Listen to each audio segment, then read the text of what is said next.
ಐಡಾಹೋ air show ವೇಳೆ ಗಾಳಿಯಲ್ಲೇ ಮುಖಾಮುಖಿ ಡಿಕ್ಕಿಯಾದ 2 fighter ಜೆಟ್ಗಳು, parachute ಮೂಲಕ ಪೈಲಟ್ಗಳು ಪಾರು.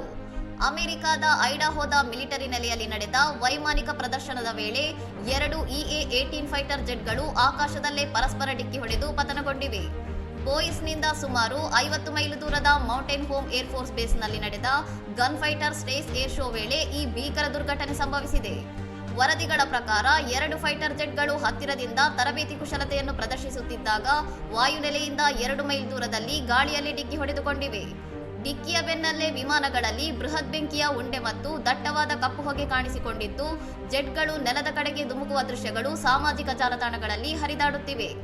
ಅದೃಷ್ಟವಶಾತ್ ಅಪಘಾತದ ತಕ್ಷಣವೇ ವಿಮಾನದಲ್ಲಿದ್ದ ಎಲ್ಲ ಸಿಬ್ಬಂದಿ ಪ್ಯಾರಾಚೂಟ್ ಮೂಲಕ ಸುರಕ್ಷಿತವಾಗಿ ಹೊರಬರುವಲ್ಲಿ ಯಶಸ್ವಿಯಾಗಿದ್ದು, ಯಾರಿಗೂ ಪ್ರಾಣಾಪಾಯ ಸಂಭವಿಸಿಲ್ಲ ಎಂದು ವರದಿಯಾಗಿದೆ. ದುರಂತದ ಬೆನ್ನಲ್ಲೇ ವಾಯುನೆಲೆಯನ್ನು ತಕ್ಷಣವೇ ಲಾಕ್ಡೌನ್ ಮಾಡಲಾಗಿದ್ದು, ಭದ್ರತಾ ಕಾರಣಗಳಿಗಾಗಿ ಏರ್ ಶೋದ ಉಳಿದ ಭಾಗವನ್ನು ರದ್ದುಗೊಳಿಸಿ ತನಿಖೆಗೆ ಆದೇಶಿಸಲಾಗಿದೆ. ಇನ್ನಷ್ಟು ಸುದ್ದಿಗಳಿಗಾಗಿ ನೋಡ್ತಾ ಇರಿ ಸೌರಂ ಟಿವಿ.